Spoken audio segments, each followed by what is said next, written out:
We will call this regular meeting to order. Will everyone please rise for the Pledge of Allegiance? I pledge allegiance to the flag of the United States of America and to the republic for which it stands, one nation, under God, indivisible, with liberty and justice for all. Becky, will you please do roll call? Mayor Clark? Here. Councilmember Anderson?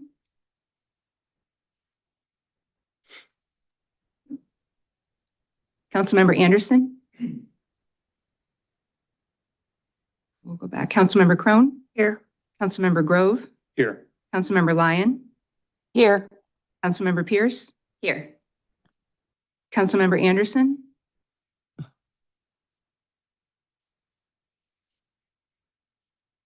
She's on the Zoom, but is not responding. Okay, maybe having difficulties. Kayla, if you can hear us, maybe try logging out and logging back in, and we will circle back. All right, item D is open forum. Open forum is the time for anyone here tonight to address the council on any subject over which the council has the authority to act, or on any item on the agenda other than a public hearing. If anyone tonight would like to speak and address the council, please approach the podium or raise your hand. Or if you're participating via Zoom, please click on the raise hand icon located in the reactions controls.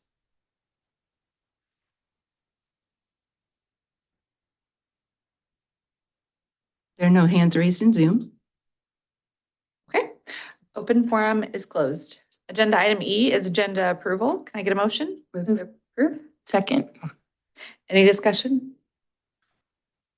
All right, please vote. Councilmember Pierce? Yes. Councilmember Crone? Yes. Councilmember Grove? Yes. Councilmember Lyon? Yes. Councilmember Anderson?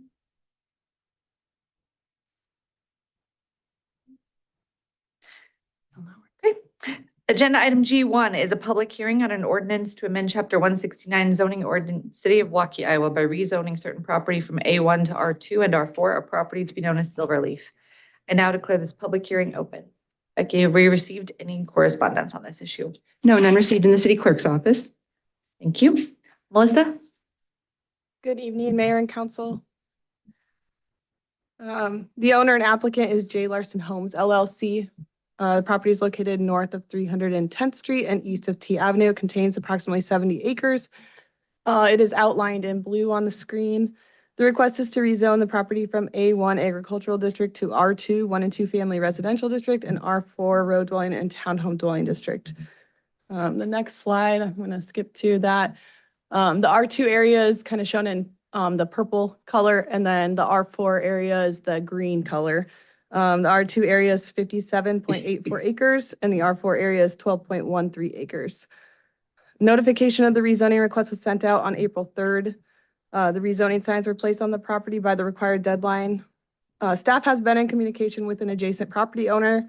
They are at the northeast corner of T Avenue and 310th Street, kind of shown on that concept plan there. But the adjacent property owner doesn't appear to be in opposition to the rezoning request, but has expressed some concerns regarding future roads, buffering, and utilities. Copies of the communication has been provided to the council. The concept plan shows a total of 142 single-family lots and 2 outlots for townhome development, with a total of 77 units, townhome units shown.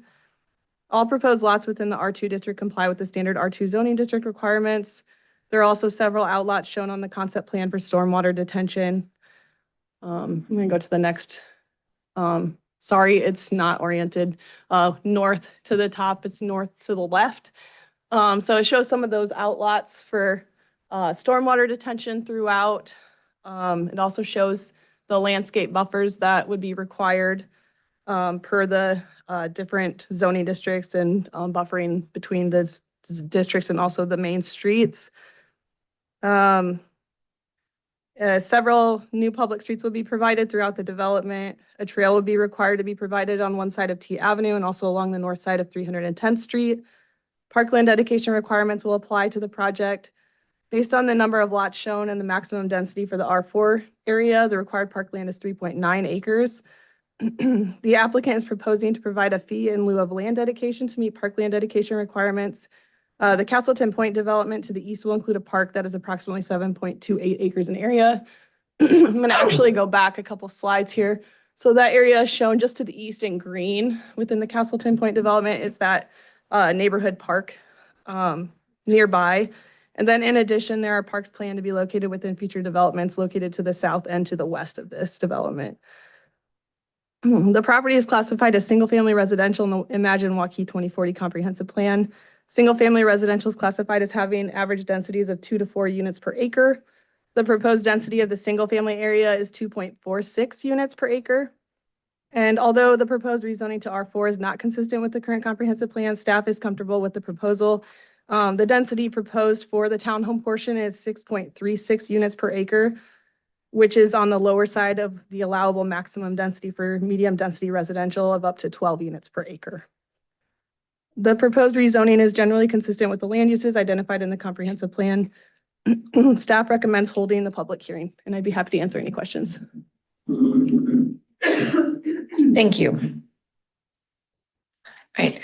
Does the applicant or their representative wish to address the council on this particular topic? Okay. Does anyone here tonight, either in the council chambers or on Zoom, wish to address the council and voice their comments or questions on this public hearing item? If so, please approach the podium or raise your hand, or if participating on Zoom, please click on the raise hand icon.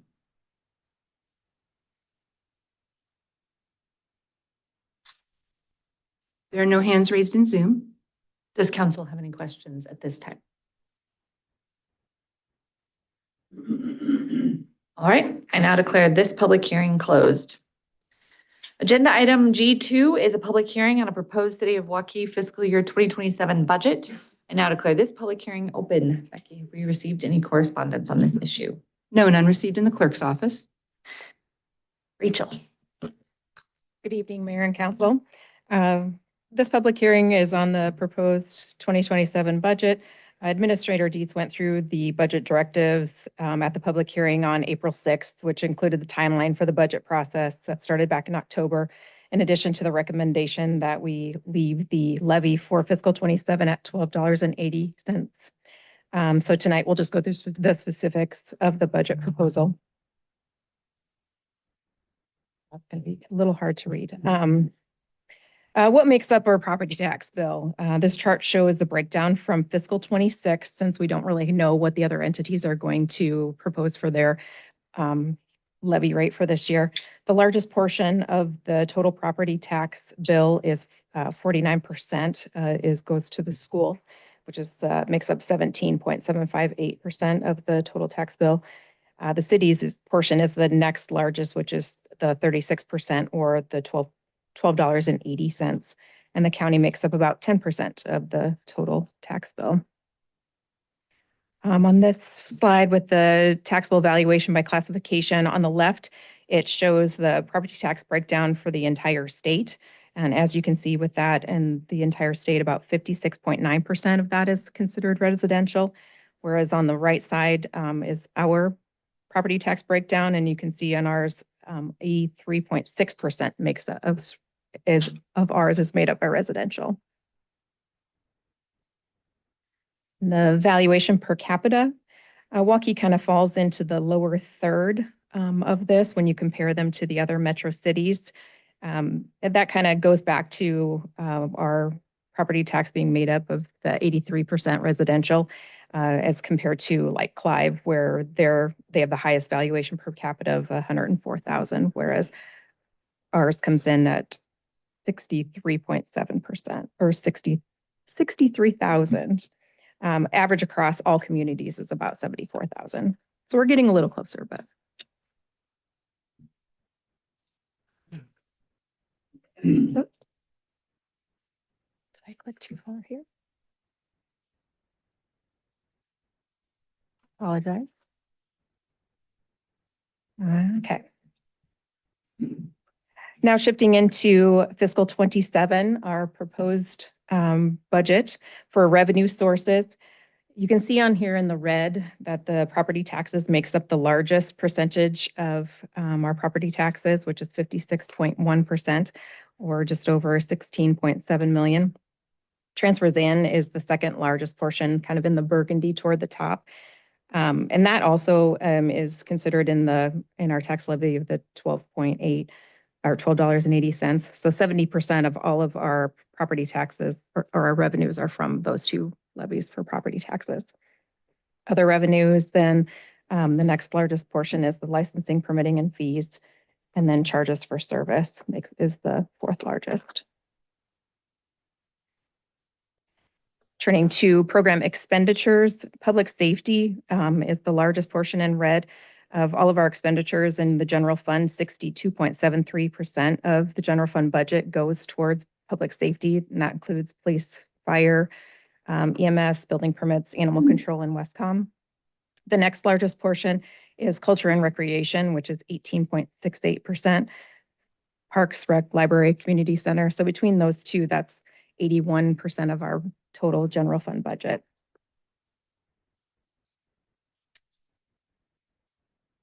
This one's pretty hard to see, but you can definitely check it out online.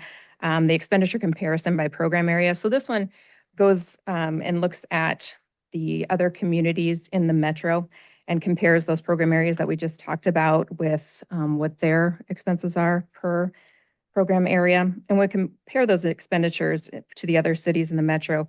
Our averages are very in that first burgundy row, and our numbers are in the second area, or in the second row. And we run very lean on all of our numbers. We're below average on everything other than debt service.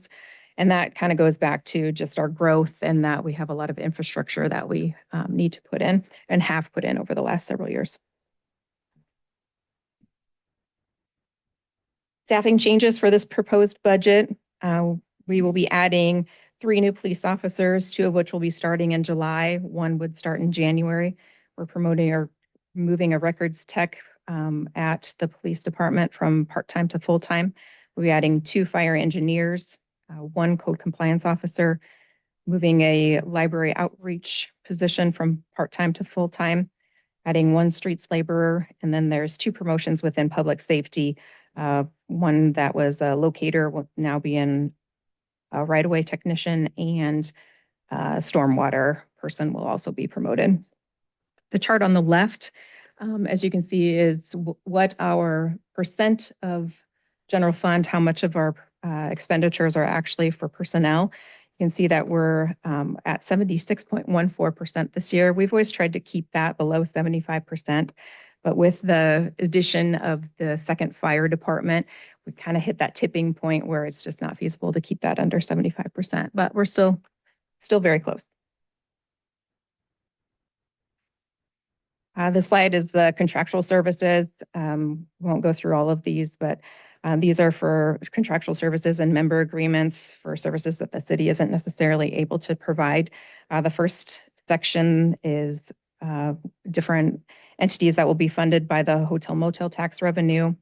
The middle will be funded by general fund, and then that last section will be funded by tax increment finding or financing, or some dollars that have been set aside for low to moderate income housing.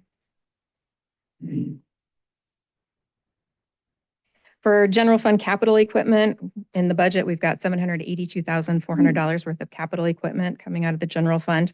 That includes several vehicles, 3 new police cars, 1 new code compliance vehicle, a truck with a snow plow for park, and then they will convert the truck that's replacing into a flatbed that they'll have a water tank on the back of. And then also a Bobcat utility vehicle for the horticulturalist, and then some servers and copiers and other network equipment and a drone. General fund overview.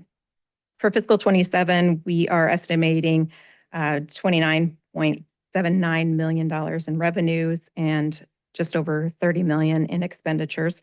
So we are planning for a fund balance spend down of just under $300,000.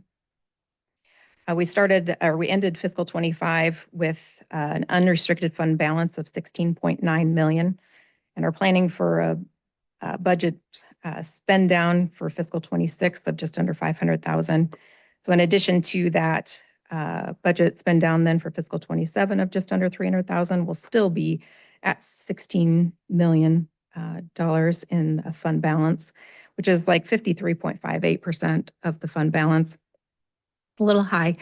Moody's recommends about a 30% coverage on the expenditures. So we have some plans for the fund balance that we've got that we're over, refresh of some different city buildings, roofs, HVAC systems that we probably will have coming up that will need to be done, in addition to probably some expenses in the civic campus area. That in addition to some capital needs and some reserves that we feel like we still would like to leave on hand as legislature is still kind of going through property tax legislation.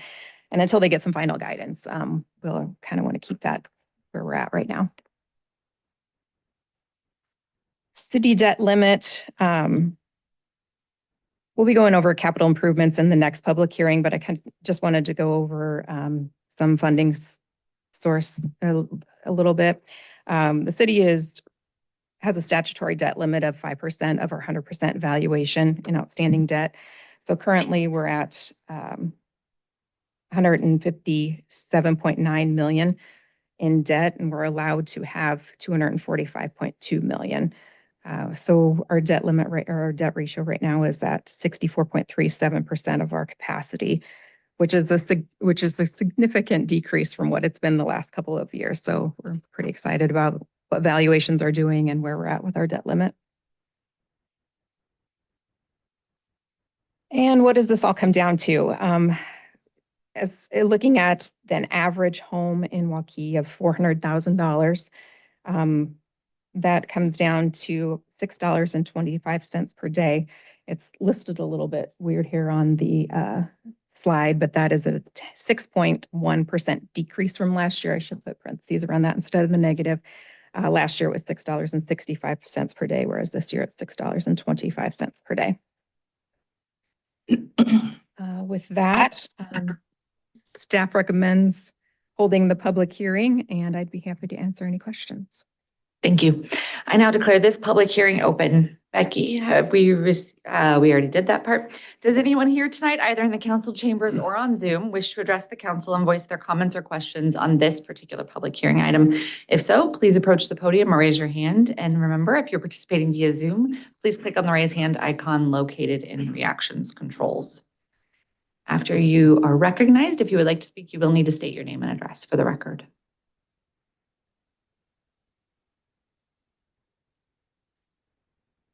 There are no hands raised in Zoom. Does council have any questions at this time?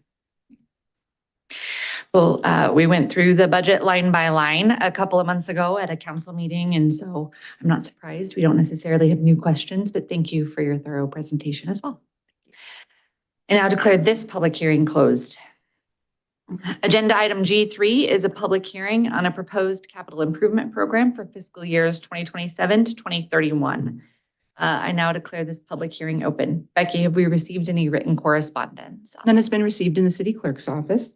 Thank you. Tracy. Hi, good evening. My name is Tracy Lovetinsky. I'm the budget and finance analyst, and this time, first time I've ever done this. So It's okay. Welcome. We'll start by, we're going to look at the capital improvement plan for fiscal years 2027 to 2031. Highlight the parks projects, and those are 21.25 million. Some of the highlights of that are we are doing a new park in the Springcrest area for 5 million, and then in the Stone Prairie area for 3 million. And we're also doing improvements to the Centennial Park and Warrior Park. For trails projects, that came to 6.2 million. And that would include the Little Walnut Creek Greenway Trail for 3 million, a Raccoon River Trail, Valley Trail, and the Kettlestone Greenway Phase 3 Trail. Next is just for the fire and EMS. They got their own slide this year because the next slide is going to be kind of exciting for some of us. But we're just looking at, they're going to have a couple of new ambulances, one in fiscal year 27 and fiscal year 29. We're also budgeting for an ambulance upfit and then anticipating a new ladder truck in fiscal year 28.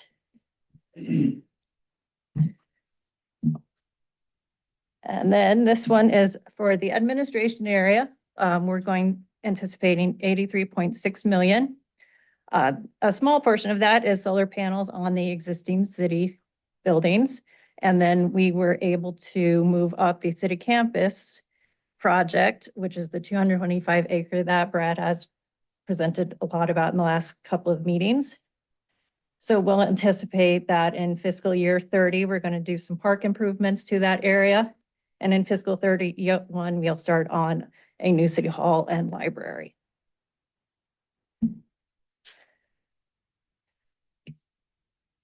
And then finally, we have 218 million projected for roads projects.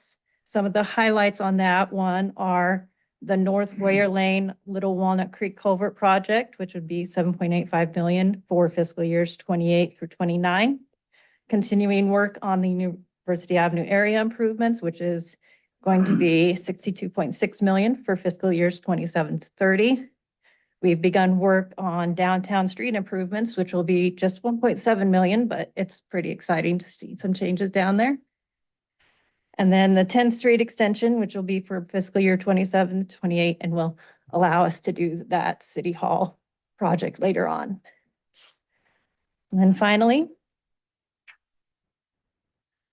we're anticipating 40.4 million in our utility projects. That's sewer, stormwater, and the water fund. We're going to continue to work on the Corrine Acres water and sewer improvements. Going to do a Little Walnut Creek trunk sewer extension. Going to hook up Hunter Hollow subdivision with some sanitary sewer. We're going to spend 9.6 million on the Sugar Creek watershed improvements.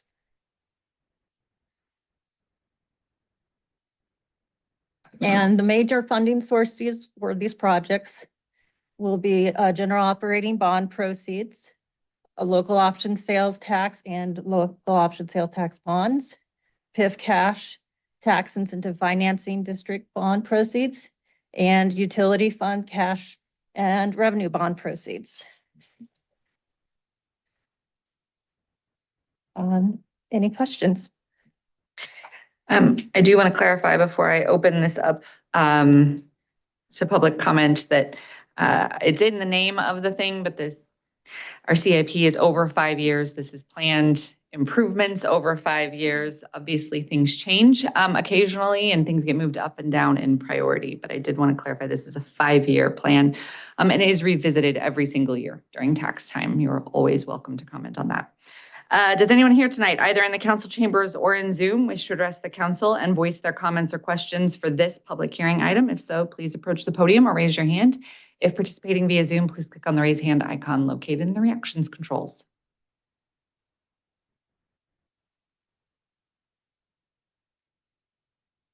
There are no hands raised in Zoom. Does council have any questions at this time? Okay. I now declare this public hearing closed. Thanks, Tracy. Oh, she's not done yet. Oh, she's not. Agenda item G4 is a public hearing on a proposed budget amendment for the city of Waukee for fiscal year 2026. I now declare this public hearing open. Becky, have we received any written correspondence on this one? No, none's been received in the city clerk's office. Thank you. Tracy. Well, I'm welcome back. And then this is on the budget amendment for fiscal year 26. As you can see on the slide, for the revenues, we are anticipating an increase in general fund revenues of 795,000.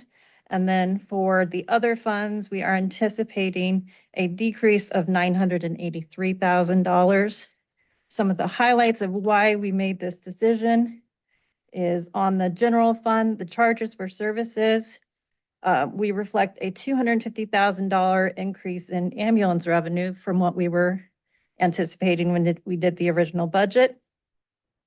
And then flipping over to the decrease on property tax for the other side, that's because of decrease in TIF revenue because of the revaluation of the Apple property. Mm-hmm. So, and then we're also expecting on other city taxes, we're getting a $300,000 more than anticipated in lost funds, which will help offset a little bit. And then for uses of money and property, this $686,000 is basically an increase in interest revenue that we receive. We're very conservative when we do our budgeting for interest revenue, which is why we're able to have that much extra as reflected. And the next slide is our anticipated changes for expenditures. On the general fund side, we're anticipating $654,574 in expenditures. For the other funds, an increase of $884,722,000. Some of the highlights for those are on the public safety building, there is $146,000 increase in budget. That's because we entered into 3 multi-year service contracts, which allowed us to have a better rate for some essential services to that new public safety building. On culture and recreation, there is an increase that's $115,000. Is that for the new Parks Master Plan? And then also $30,000 for some needed library maintenance. They're going to create an office and update a conference room that needs a little bit of renovation. Finally, for the general side, on the general governmental increases, we spent $300,000 this year for the purchase of 825 Ashworth. And we bought that property because this will allow us for the future improvements at the 10th and Hickman Road intersection. And then on the other revenue sides, or sorry, expenditure side, there's a $120,000 increase in the road use fund. And this was due to the fact that we received 2 dump trucks this year. We had originally approved them in 2023, so it took a little while. But so it's just reflecting we're having to pay for them. And that is also reflected some in the water, sewer, and stormwater fund, but those funds are covered by their revenues.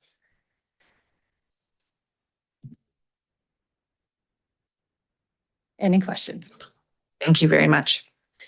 Does anyone here tonight, either in the council chambers or on Zoom, wish to address the council and voice their comments or questions on this particular public hearing item, the budget amendment for the current fiscal year? If so, please approach the podium or raise your hand. And if participating via Zoom, please click on the raise hand icon located in reactions.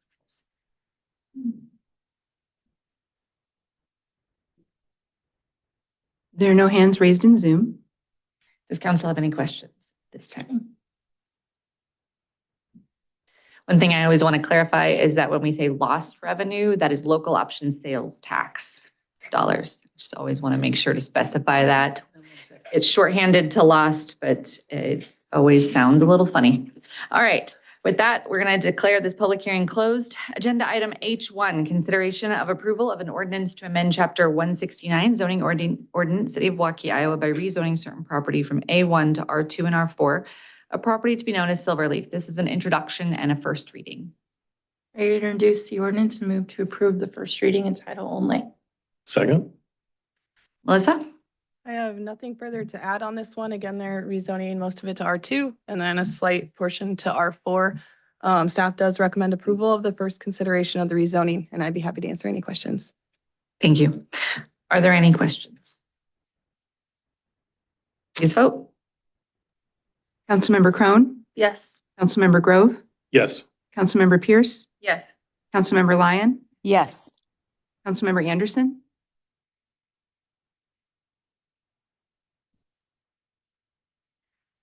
Item H2, consideration of approval of a resolution adopting the City of Waukee fiscal year 2027 budget. Can I get a motion? move to approve. Second. Rachel? I have nothing further to add. Staff recommends approval of the proposed budget. Thank you. Any questions? All right, please vote. Councilmember Pierce, Yes. Councilmember Grove, Yes. Councilmember Crone, Yes. Councilmember Lyon, Yes.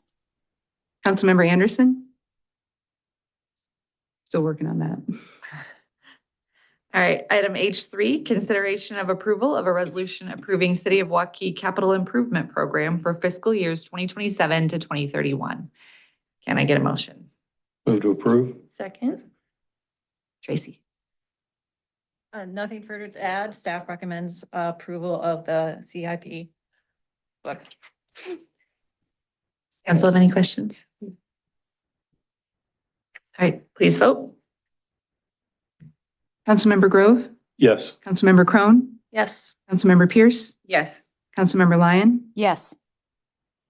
Councilmember Anderson, We'll keep trying.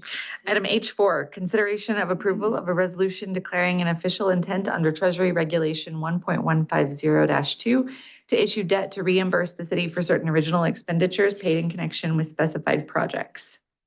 Can I get a motion? Move to approve. Second. Rachel? This reimbursement resolution corresponds with the approval of the CIP. I did not make a slide. You can find it in your packet. If I would have made a slide, you wouldn't have been able to read it anyway. Every year, we update the projects listed on the reimbursement resolution so that we can reimburse ourselves for the expenses related to these projects that occur before we issue bonds. Staff recommends approval of the resolution. Thank you. Any questions? Please vote. Councilmember Pierce, Yes. Councilmember Crone, Yes. Councilmember Grove, Yes. Councilmember Lyon, Yes. Councilmember Anderson,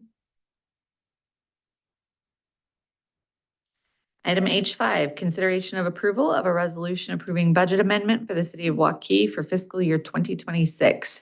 Can I get a motion? Move to approve. Second. Tracy? Nothing to add. Staff recommends approval of the fiscal year 2026 budget amendment. Any questions? Please vote. Councilmember Crone, Yes. Councilmember Grove, Yes. Councilmember Pierce, Yes. Councilmember Lyon, Yes. Councilmember Anderson, Agenda item I1 is the consent agenda. Can I get a motion? Move to approve. Second. Any discussion? Please vote. Councilmember Pierce, Yes. Councilmember Grove, Yes. Councilmember Crone, Yes. Councilmember Lyon, Yes. Councilmember Anderson, Okay. Item I2, consideration of I2A, consideration of approval of an ordinance to amend Chapter 92 water rates by amending Section 92.02 water rates as specified. This is an introduction and first reading. Introduce the ordinance and move to approve the first reading and title only. Second. Rudy? Thank you, Madam Mayor. Good evening, council members. Up on the screen is a table covering all of the utility rates that we'll be discussing tonight, but I'll just focus on the first, the water utility, and specifically the base charge as well as the per 1,000 gallon usage above that base. It's a 1% increase that, as you're aware of, we have discussed at previous workshops with PFM, with city staff. And so it's a proposed 1% increase to our water rates for this coming fiscal year of 2027. These rates will be effective July 1st, 2026. And you can see that it's a base charge increase of 14 cents and then a 10-cent increase to that water usage in excess of that minimum 1,000 gallon usage. We are keeping the irrigation rate at the $4 above that usage, that minimum water usage above the minimum 1,000 gallons. So that would be $13.71. And staff's happy to take any questions you have. The second slide I have, just for a reminder, just shows the overall bill comparison for an average household using that 4,500 gallons per month. You can see on the second to last column on the right, $5.72 increase per month. Equates to a 4.25% increase from last year's or this existing utility rate setting. Further on the far right, you can see kind of that 3-year average increase. I thought that was a really interesting table to share with staff, comparing it to other metro communities. You can see we're just under that 3%, where other communities are higher or significantly higher. So I think that is accolades to our conservative planning as well as staff's effort just to make sure that we're leveraging all of our financial levers as we're planning for these capital improvement projects, as well as other operations and maintenance expenses as we funnel all that into our rate setting recommendations. So happy to take any questions. Staff does recommend introducing the ordinance and approving the first reading in title only. Thank you. Are there any questions? Okay, please vote. Councilmember Crone, Yes. Councilmember Pierce, Yes. Councilmember Grove, Yes. Councilmember Lyon, Yes. Councilmember Anderson, Item I2B, consideration of approval of an ordinance to amend Chapter 98 sewer service charges by amending Section 98.01 sewer service charges required as specified. This is also an introduction and a first reading. I introduce the ordinance and move to approve the first reading in title only. Second. Thank you. Rudy? Thank you, Madam Mayor. I'll just real briefly on the table summarize the increase for the sanitary sewer charge. Again, a 1.5% increase to both the base charge and then the usage above the 1,000 gallons of water usage. So that equates to a 24-cent increase and an 18-cent increase respectively. And again, flipping back to that second slide that I had, total, it adds up to that about $5.75 monthly increase for folks. So happy to take any questions on this one, but staff recommends introducing the ordinance and approving the first reading in title only. Thank you. Are there any questions? Please vote. Councilmember Grove, Yes. Councilmember Crone, Yes. Councilmember Pierce, Yes. Councilmember Lyon,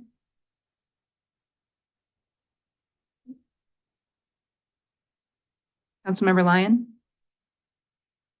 Councilmember Anderson, We've lost Lori now too. We're doing a bang up job tonight with the technology. All right. Hopefully we can get her back. Item I2C, consideration of Yes. approval. Yes, Oh, I'm back. There we go. She's back. All right. Thank you, Lori. You sure? All right. Item I2C, consideration of approval of an ordinance to amend Chapter 100 Stormwater Management Utility by amending Section 100.05 Stormwater Service Rates and Charges as specified. This is an introduction and a first reading. I introduce the ordinance, move for the first reading in title only. Second. Thank you. Rudy? Thank you, Madam Mayor. Again, just a little background on this. You can see up on the table an 8.07% increase for this fund.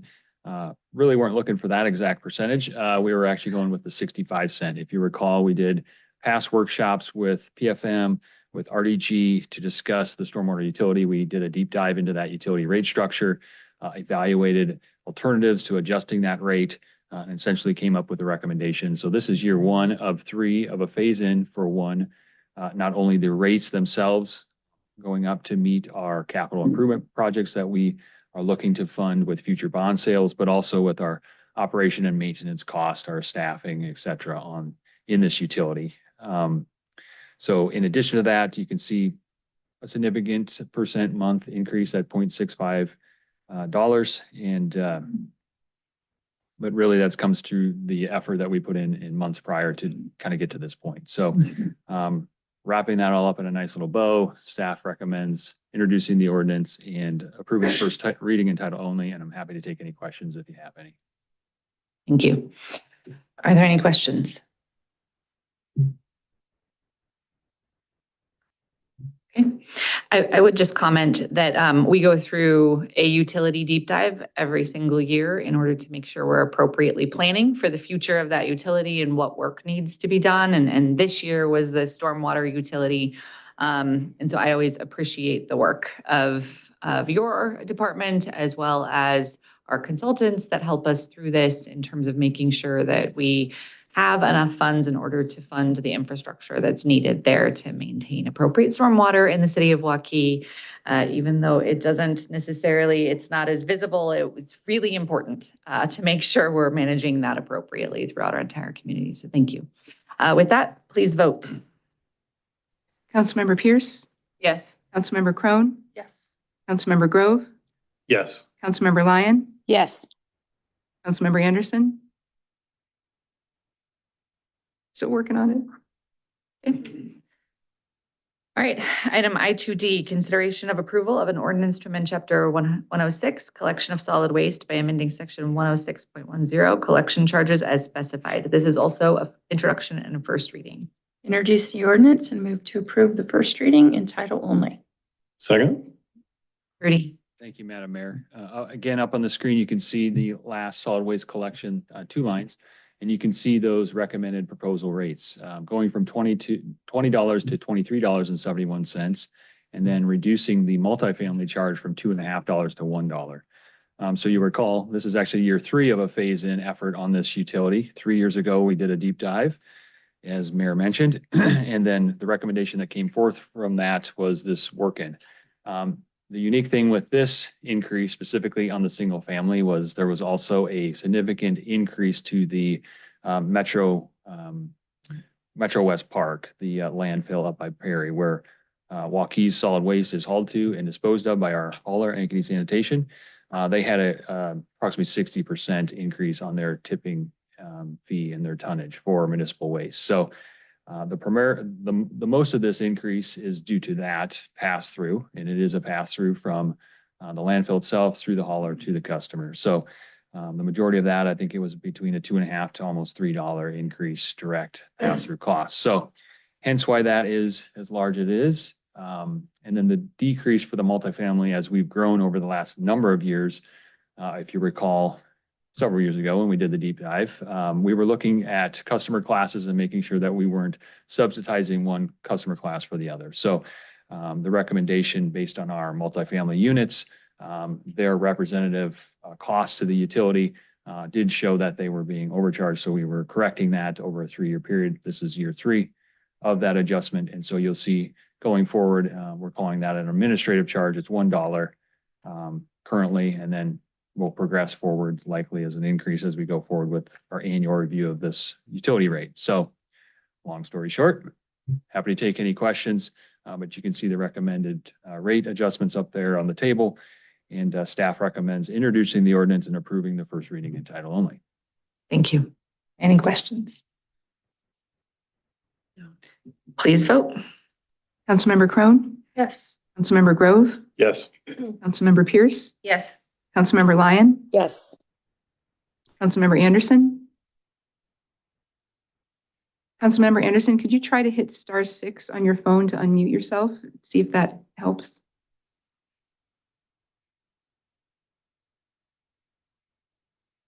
I don't think she can hear us either.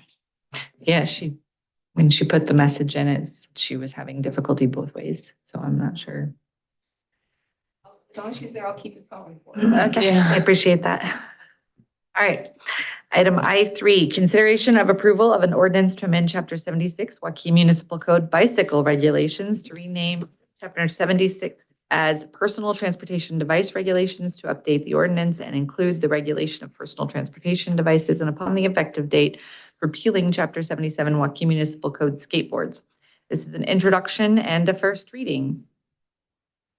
Introduce the ordinance and move to approve the first reading in title only. Second. Were you aiming for longest title tonight? Was that the goal? Sorry. No worries, Chief. You win.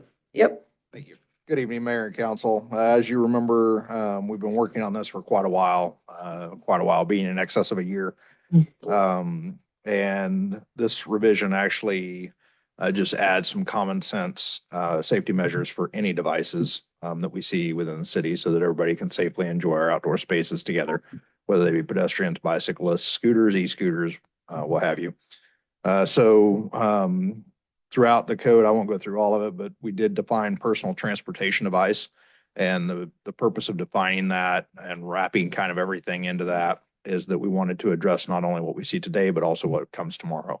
And that way we don't have to go back and revisit the code for one device that comes up that somebody didn't see coming with technology. Of course, traffic code applies as it already does per state law. If these are on the street, they must stop at stop signs, red lights, things of that nature. There's some safety related to motor vehicles and a couple of sections that have to do with the bicycles having right of way in a bike lane, 3 feet lateral passing distance, opening doors safely, yielding to crosswalks, and then prohibiting throwing any object or substance at somebody on a device, which again should be common sense safety things. Next is a responsible riding section, and we cover what's called double riding restricted, which would also include any number of people on a device that device is not made to or designed for. So we don't want people hanging off of another person's back or 2 or 3 people lined up on a scooter made for one person. Speed must be reasonable and prudent for the circumstances, and then this would implement a speed limit of 20 miles an hour on our trails. 20 miles an hour may very well be too fast if the trails are pretty packed that day, or depending on weather, and that's why there's also a prudent and reasonable section. Maintaining control of the device, operating in improper or reckless or irregular manners prohibited, right away to pedestrians and human power devices, and then requiring a stop when emerging from a trail, sidewalk, or alley, again for safety. There is a section on places of riding, which would prohibit any device from being on the street if there is a trail or a sidewalk that they could use. If there's not, then they could be on the street in the same direction as traffic and as close to the curb as possible, with the exception of another prohibition for any street over 25 miles an hour. So think of Hickman, Grand Prairie. We really don't want those devices on the street in those locations just because of the sheer amount of volume of traffic and the speeds. City-owned land, there's a section in here that would allow the city to post city-owned land as prohibited from these devices as well, depending on need for that. And then motorized bicycles, which are defined in state code, but essentially, especially for parents, anything over 750 watts of power is not a pedestrian conveyance. It's not an electric bicycle. And those things, therefore, are not allowed on our trails, sidewalks. And if they're on the street, then they have to have a driver's license, a registration, insurance. So 750 watts is an important number for our community and parents to understand. And then finally, an equipment section that requires lighting and brakes in line with state code. There is a penalty section at the end. It would be a simple misdemeanor with a scheduled $25 fine. Of course, none of our officers want to write a citation for any violation of this code, whether that be to an adult or to a child. However, we do have to have a penalty phase. There's a large education campaign that will come with this. It's already been in effect. We've done multiple postings and mailings and different things with both the school district and our internal marketing. Just this weekend, the school district put out a video with Sergeant Ferrara and Officer Johnson that is on point, and that will just continue to ramp up as more cities start to implement these ordinances. So that's the majority of it. It is a complete rewrite of that code section to get everything lined up and make it make sense and not bring forward a bunch of red lines that you can't read through. So I'm happy to answer any questions if anybody has any. Thank you. Are there any questions? Just glad we're to this point with it all.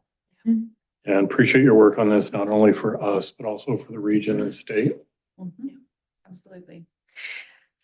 All right. Please vote. Councilmember Grove, Yes. Councilmember Crone, Yes. Councilmember Pierce, Yes. Councilmember Lyon, Yes. Councilmember Anderson,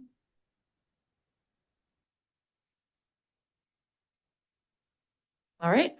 Item I4, consideration of approval of an ordinance to amend Chapter 169 zoning ordinance, City of Waukee, Iowa, by rezoning certain property from A1 to C1, a parcel to be known as Orange Commercial Development. This is a third and final reading, tabled during the April 6, 2026 regular City Council meeting. Can I get a motion? Move to approve the third reading of the ordinance in title only and place it on final passage. Second. Andy? Good evening, Mayor Clark and council members. Before you tonight is the third and final reading for the Orange Commercial Development rezoning. This property is approximately 33.5 acres in area, located at the northeast corner of Northeast Alice's Road and East Hickman Road. As Mayor Clark indicated, this was tabled at the April 6th meeting to tonight's meeting. The applicant wishes to move forward with the third and final consideration of the rezoning. To rezone it from A1 Agricultural District to C1 Community and Highway Service Commercial District for a future commercial development. Staff is recommending approval of the third and final consideration of the ordinance based on its consistency with our 2040 comprehensive plan. I'm happy to take any questions. Thanks. Thank you. Are there any questions? No, not at this time. Okay, please vote. Councilmember Crone, Yes. Councilmember Pierce, Yes. Councilmember Grove, Yes. Councilmember Lyon, Yes. Councilmember Anderson,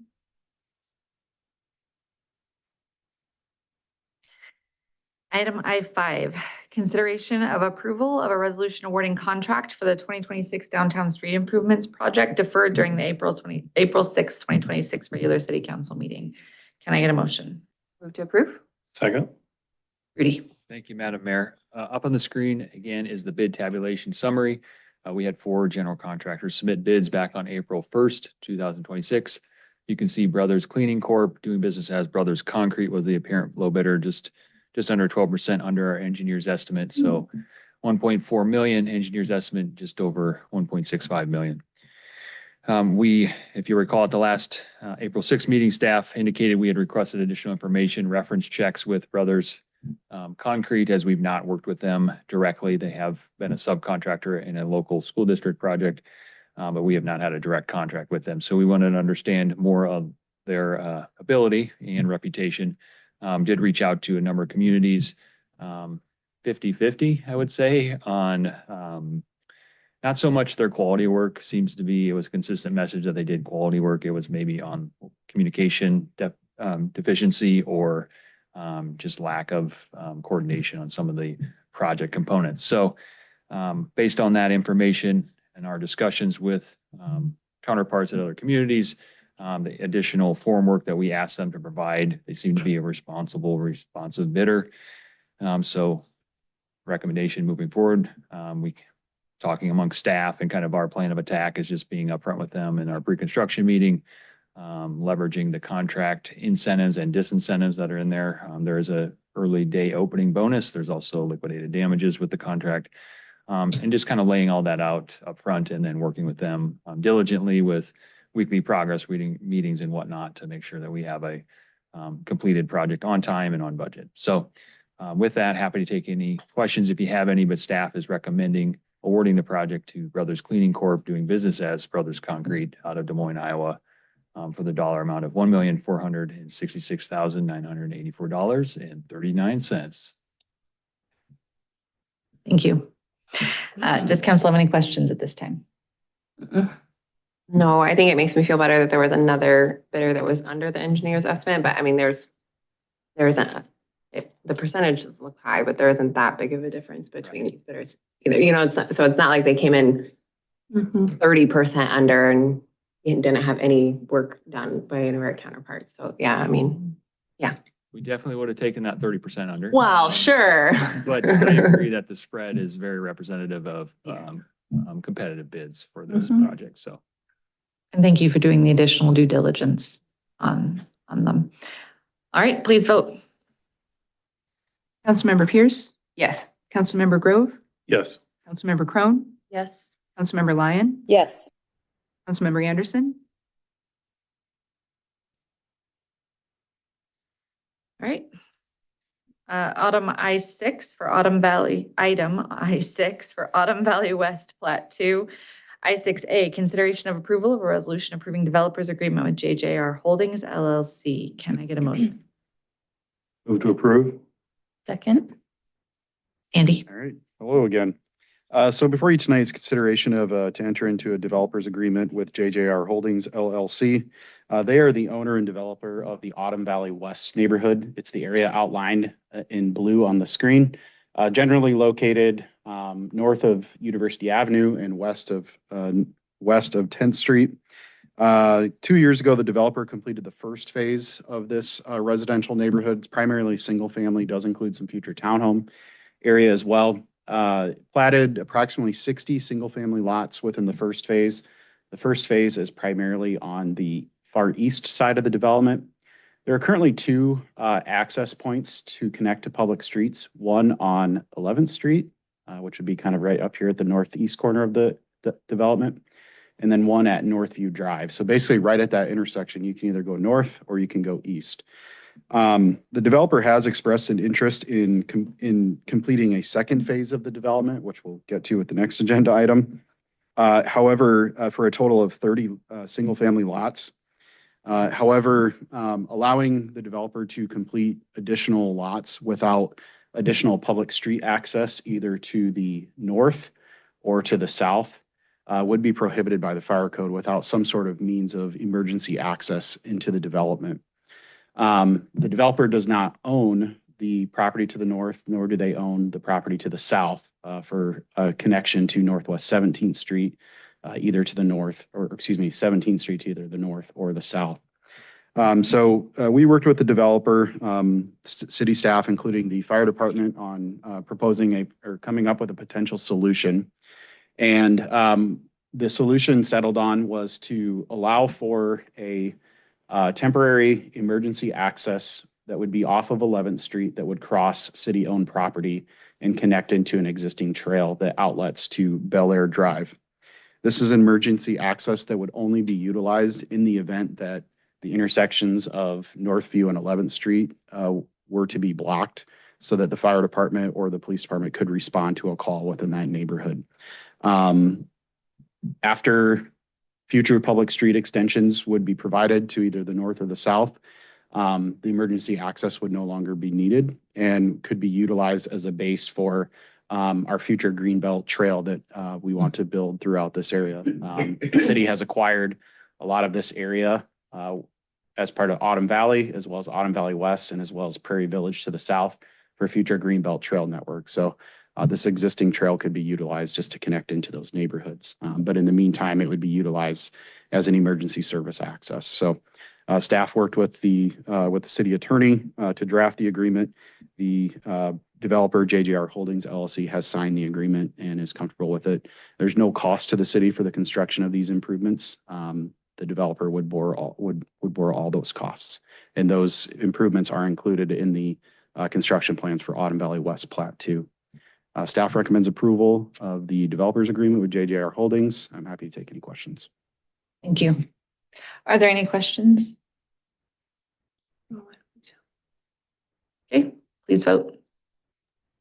Councilmember Grove, Yes. Councilmember Crone, Yes. Councilmember Pierce, Yes. Councilmember Lyon, Yes. Councilmember Anderson, All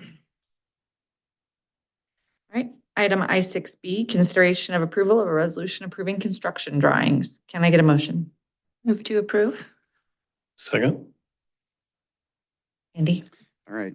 So again, the owner and applicant in this request is JJR Holdings LLC. They are requesting approval of construction plans to develop a second phase of the Autumn Valley West neighborhood. The plat would include 30 additional single-family lots.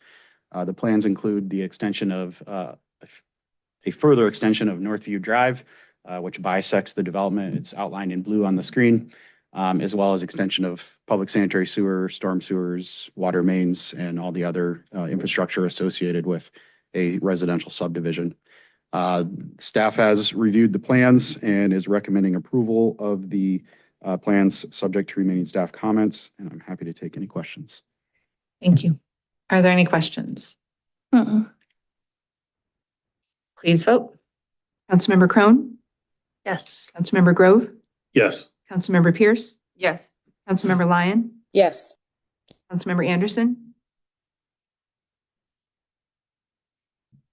Item I7 for the villas at Kettlestone. I7A, consideration of approval of a resolution approving final plat. Can I get a motion? Move to approve. Second. Melissa? I'll go ahead and present on 7A and B at the same time. The owner and applicant is HCB Enterprises LLC. The property is located north of Southeast Esker Ridge Drive and west of Southeast Parkview Crossing Drive. Contains 7.9 acres. The property is zoned R4 road dwelling and townhome dwelling district with the planned development overlay. If you guys remember, the property was recently rezoned to allow for individual lots rather than just the one large lot that was required by the previous planned development. Several of the units are already under construction and almost completed under the previously approved site plan. The proposed site plan is mostly the same as what was previously approved, but instead of the previously approved clubhouse, another villa unit is proposed. Let me go to the next slide here so you can see. They kind of show in color where the clubhouse, so unit 30, it's really small, sorry, like kind of in the center. of the project is where there was supposed to be a clubhouse, and they're just proposing to change that to another unit instead. And a pool is still proposed just to the west of that unit, and then as well as a restroom building for the pool area. The final plat includes 30 lots. Each of the villa units is on its own lot to be individually owned. The common areas will be on an outlot to be owned and maintained by the homeowners association. One access is provided into the site off of Southeast Esker Ridge Drive. That's an existing access that will remain. The private street within the development is currently named Southeast Vintage Lane. The applicant is proposing to change the name to Southeast Stonegate Court. Parking and landscaping requirements are being met. Public sidewalks exist adjacent to the site along both the north and south along the public streets. And then a pedestrian connection will be provided into the site along the driveway at the south. They will also be providing sidewalks interior to the site. Utilities have already been extended into the site. All utilities within the site are privately owned and maintained. Stormwater detention is provided in a regional detention basin, which is located to the east. That's owned and maintained by the city of Waukee. And then the building elevations, they're proposing to match what was previously approved with the last site plan. The materials are mostly hardboard siding, asphalt shingles, stucco, and brick or stone. That last building elevation is just the elevations of the proposed restroom for the pool area. Staff recommends approval of the final plat and site plan, and I would be happy to answer any questions. Thank you. Are there any questions? Could you remind me, and I apologize, is this still a senior living community? I think their intent is to market towards that, but I don't think they're actually calling it out as a 55 plus. Okay. Thank you. Any other questions? Please vote. Councilmember Pierce, Yes. Councilmember Grove, Yes. Councilmember Crone, Yes. Councilmember Lyon, Yes. Councilmember Anderson, Item I-7B, consideration of approval of a resolution approving site plan. Can I get a motion? Move to approve. Second? Melissa, I have nothing further to add, but I'd be happy to answer any questions. thank you. Any questions? Please vote. Councilmember Crone, Yes. Councilmember Grove, Yes. Councilmember Pierce, Yes. Councilmember Lyon, Yes. Councilmember Anderson, Item I-8, consideration of approval of a resolution approving developers agreement with Parkside Waukee LLC for Northwest 6th Street public improvements. Can I get a motion? Move to approve. Second. Andy? Hello again. The staff has been working with the developer of the Parkside development, which is generally located north of Northwest Douglas Parkway and west of Northwest 10th Street. It's kind of this yellow area up here on the screen. So the developer has completed the first phase of Parkside directly east of Northwest 10th Street. They are currently constructing the second phase, which would be the remainder of the plat identified in yellow. Included in that would be an extension of Northwest 6th Street. The city recently completed a culvert to allow for that crossing. They are going to do the paving of that Northwest 6th Street project. In our CIP presentation that Tracy did mention that there's a future trail, Greenbelt Trail Network that we plan to construct within this area. One of those crossings would cross this extension of Northwest 6th Street. And due to the timing and to save some money when we do our project, we've worked with the developer to include a pedestrian crossing across Northwest 6th Street. This arrow is kind of pointing to the general vicinity where that crossing would be. This would be a raised crosswalk to slow traffic down. Also would kind of neck down where that crossing is to really kind of get people's attention and things like that. So we worked with the developer to include this raised crosswalk as part of their plans, and they have provided a cost estimate of $51,240.49 as the additional charges that it would cost to install this crossing. So staff has worked with the developer, Parkside Waukee LLC. Our city engineer, Rudy Castor, has reviewed the cost estimate for those additional charges and has agreed that those are reasonable. And then also worked with the city attorney to draft the agreement. Parkside Waukee LLC has signed the agreement and is comfortable with it. Staff is recommending approval of the developer's agreement with Parkside Waukee LLC. I'm happy to take any questions. Thank you. Are there any questions? I appreciate the foresight and planning this ahead of time, so we're not coming back here and trying to re-engineer the Would've street been later. tearing up the street. Yes. Yeah, spending more money than Oh, yes. $51,000. So Very much so. All right, please vote. Councilmember Pierce, Yes. Councilmember Crone, Yes. Councilmember Grove, Yes. Councilmember Lyon, Yes. Councilmember Anderson. Agenda item J, reports. Brad? Thank you, Mayor. Lots of activity going on in the city, and our communications department has been very busy over the last week or so, and preparing for some other information as well. A couple of things I did want to point out for you as well as the public is that last week, if you'll recall, our Parks Department is doing a master plan update. Our current plan is roughly 15 years old, and with the exception of an aquatic center has been completed. So we're in the process of updating that for the next 10 to 15 years. There is a interactive feedback portion that is now live on our website. It allows for residents to go in and select, basically pinpoint things they like, dislike, and areas for improvement. And that is available on our website through the end of May, so May 31st. So I would encourage all of you to get out there and tell us what you like and what you want to see in the future for our park system. Additionally, there is a survey currently out there. There's our former City Hall building that's in the downtown triangle is being replaced because the existing building has years of deferred maintenance that does not make it viable for us to improve long-term. With that being said, there is a community survey for naming for that facility long-term once it is completed. So again, would encourage residents to get out there and provide their feedback. Two other items. First of all, they're all related to cleanup. But this Friday, city staff annually hosts a cleanup day that's in coordination with Earth Day.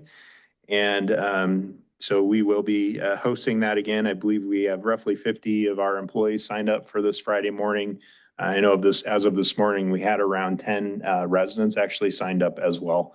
Any and all are welcome. We will provide bags as well as gloves. We will meet at Centennial Park around 8:30 a.m. For some short instructions at the enclosed shelter. And then we will send groups out across the community to pick up trash that's kind of blown all over from the winter months here in Waukee. So always a good event, and excited to, I'm always kind of amazed at how much trash we actually pick up at that event in just a couple short hours.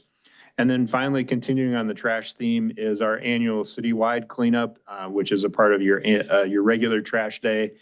Next week, this is for large items that you can set out with your regular trash, and ASI will come out and pick those up as a part of your trash removal for the week. So expect to see a lot of streets full of a lot of junk sitting by their driveways over the next week. That is followed by next Saturday, May 2nd, is our annual household hazardous waste pickup day, and that's at our Public Works building. So hazardous waste items, don't put those out with your trash, but save those and bring them to the Public Works building on Saturday, May 2nd. Thank you. Steve? No report. Anna? No report. We have strategic planning next week, though. We I'm do. looking forward to that. That'll be fun. Yeah. Rob? No report. Chris? Report. Lori? I only wanted to thank Chad for the wonderful video that was done in combination with the school district. I was able to watch that the other day, and it's really, really good and quite funny too, if you haven't seen it. I would just like to comment that a lot of what was on the agenda tonight is a culmination of months and months, if not years, of work. The budget process started in November, and involved a lot of meetings, a lot of discussion, a lot of work between our departments and council, et cetera. Obviously, the new personal device, transportation device ordinance has been a long time coming and a work in process for a while and a lot of work. And so just please accept our thanks from council to staff and everyone who does such an incredible job with their input and to that process. Thank you. With that, I will take a motion to adjourn. So move. Second. All those in favor? Aye. All right. Have a good week, everyone. Night, Lori. Good night.